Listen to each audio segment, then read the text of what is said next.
Most people, when they think about fixing economic development problems, they think about today, last 10 years. At best, they think about the last 20 years.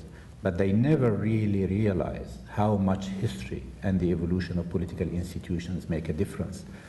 100 years ago, something would have happened in a given country, and it's still the institutional legacy would linger on until today, and it would be determining who is ruling, what resources are being utilized, who is getting the benefits from development.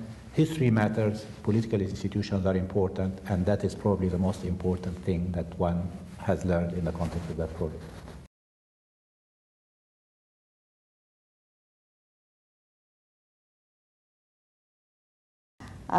Yes, I mean, is there a gap? I think what came out really from our region is that no development model is good enough for every country. Even within one country, the reasons why one part of the region is underdeveloped was completely different from the reasons why other part of the region was not developed.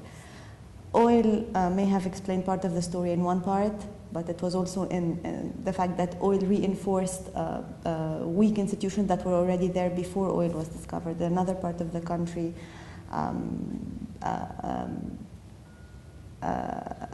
a sort of model was there that bargained with the citizens that they were given some economic rights or economic security for limited political representation.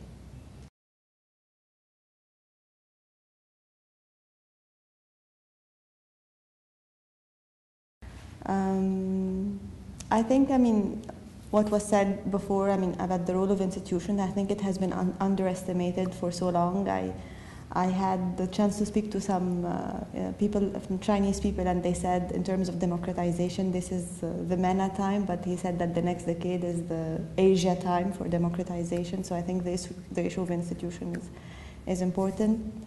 And then something else, maybe it's about the importance of social stability. I mean, that unless reform is felt across all different social classes, I mean, it can bring about also some political and social unrest. I mean, this just comes from the region.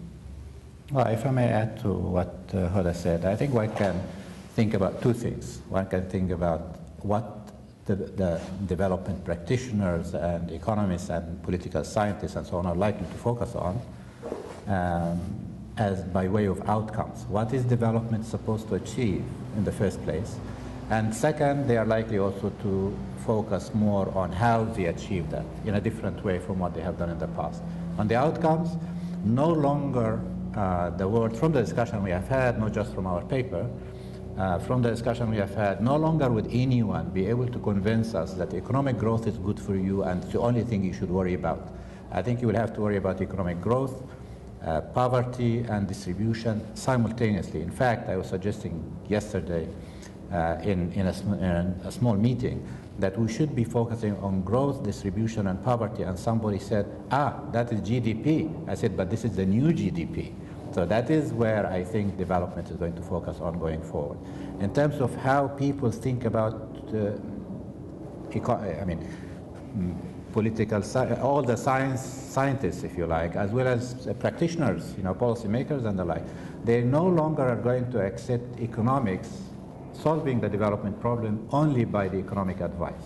They will have to rely on the economist's advice, they have to change the institutions, as Hoda said, and they have to worry about the role natural resources can play both for good or bad. So in a way, at the end of the day, everybody is going to be busy going forward. One, changing their focus, and two, changing the way they think about it.